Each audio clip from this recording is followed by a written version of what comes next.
Yo, what's good, campers? I just wanted to do a quick video because, as some of you may or may not know, I'm going to be a bit quiet because my daughter's sleeping next to me.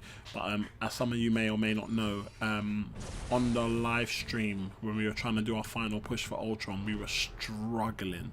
Now, I made a slight change.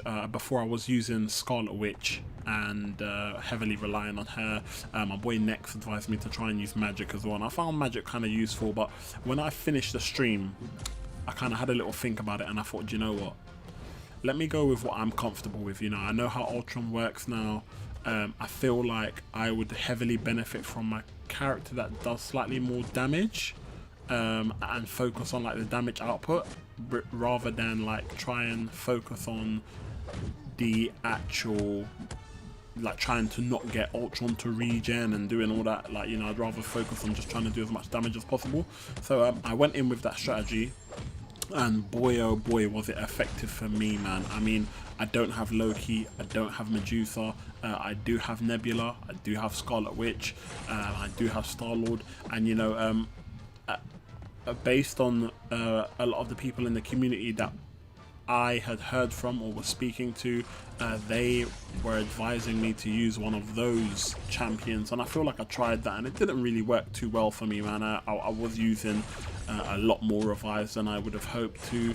So you know, when I came off stream, I tried this perspective, and you know, a lot of people said to me, oh, like, you know, I wouldn't use Stark Spidey, he's not that bad, he's not that great because he applies taunt. But I mean, if it wasn't for me giving him his third special, I think we could solo Ultron with Stark Spidey, man.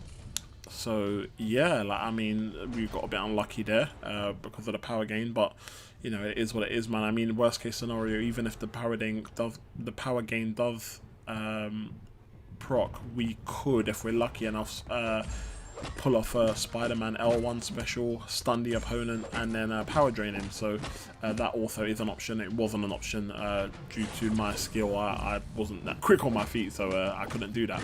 But then I went in with Thor, and I found Thor really effective, man. Like, I really enjoyed doing this with Thor, man. And I just wish that I had done this from a bit earlier. I wish I'd kind of analysed it after my first encounter with Ultron and kind of went with what I thought would work for me, because I found that this was far more effective and kind of in time wise and in regards to like item usage. And I don't know, I would just advise people, you know, look at your roster, you know, obviously have a go against Ultron and look at your roster and see what is in your roster that works well for you, because I certainly wouldn't be doing this fight again without Thor, man. Thor for me was just, I got unlucky there, as you could see, but yeah, Thor for me was just, he was amazing against Ultron, man. And I mean, look at that, we've taken two champs and focused on power. We've literally focused on trying to outpower the opponent, and literally it has worked a charm, man. So I definitely would recommend that if any of you don't have Loki, if you don't have Medusa, I found that when I tried to use Nebula, she wasn't too bad, but the fight would have just been very long because mine was a 4-star rank 5 Nebula. Wasn't doing that much damage at all. So unless there's a specific way to get more damage out of her, that with regard, and still keeping the 5 charges up, you know, if there is, then let me know in the comments below. But I found that she wasn't hitting that hard. You know, if I had like a 5-star rank 4 Nebula, that probably would have felt a lot better. But yeah, I mean, for me, I just wanna, you know, what's the easiest, most simplest solution to fighting Ultron, and I just went with the damage solution, man. Damage output, obviously, as you can see with magic, I was just spamming the L2, that way I don't have to worry about nothing. I don't have to worry about the power control, the power gain, I don't have to worry about the regen. It was just all against the wall, spam L2, do you know what I mean? But yeah, I would definitely go with the damage output option, man, against Ultron. That seemed to work for me, and as you could see, we managed to complete it 100%, man. So I was pretty happy about that, man. I was pretty happy that it's just done with, you know. So now I can just focus on the monthly quests, and then obviously once I've done that, then I can focus on a bit more progress with regards to Act 5.